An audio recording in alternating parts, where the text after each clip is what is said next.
Sa pahiwari ko po, hindi pa ako nakakapagluto sa inyo kung saan pinagsama-sama ko itong mga rikadong nasa harapan nyo ngayon na.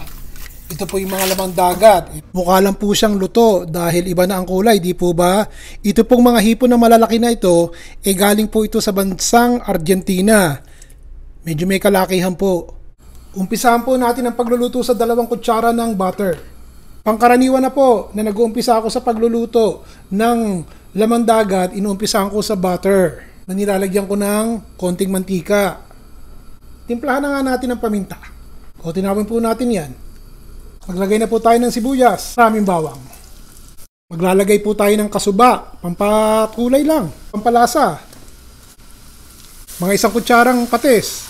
Titimplahan ko na rin po ng konting paanghang. Yun naman kung gusto nyo may konting sipa lang yung lulutuin nyo. Kamatis. Bigyan natin ng 1 tasang tubig. Takpan po natin at hayaan nating maluto at ma-develop yung ating panlasa. O ngayon, 2 minuto ko pong niluto. Tsaka nyo na ilagay itong inyong laman dagat. Haluin nyo po muna yan. Madali namang maluto yan eh. Isasama ko na po itong ating malalaking hipon. Ito naman kung meron kayo, dagdagan nyo po ng alak. Konting halo. Takpan po natin, lutuin natin ng mga 1 minuto. Malakas po ang apoy dapat. Ay, may nalimutan po ako. Lagyan nyo ng balat ng lemon o kaya ng kalamansi.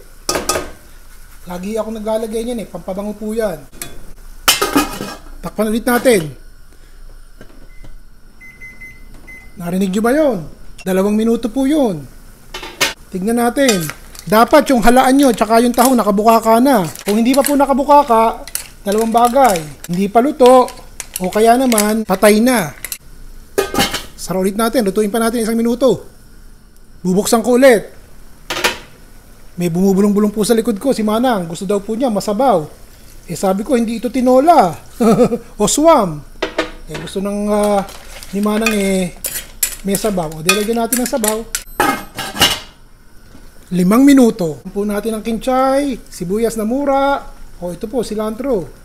Haluin po natin sandali. Bago nyo tuloy ang patayin yung apoy, lagyan pa ulit natin ng 2 kutsara ng butter para talagang malasutla yung lasa. O ilubog po natin yung butter doon at hayaan na nating matunaw. Pakabilis pong lutuin itong ating ulam ngayon mga kaibigan. Although medyo may kamahalan yung ibang rikado. O ano, naibigan nyo po ba ulam natin ngayon? Masustansya. Dahil gulay-gulay nga. Katitik na rin, katitik na rin, katitik na rin. Pinagsama-sama. Boom, boom, boom. Tapos, may ulam na po tayo. O bukas, ganun na naman. Ayos? Ron Bilaro po.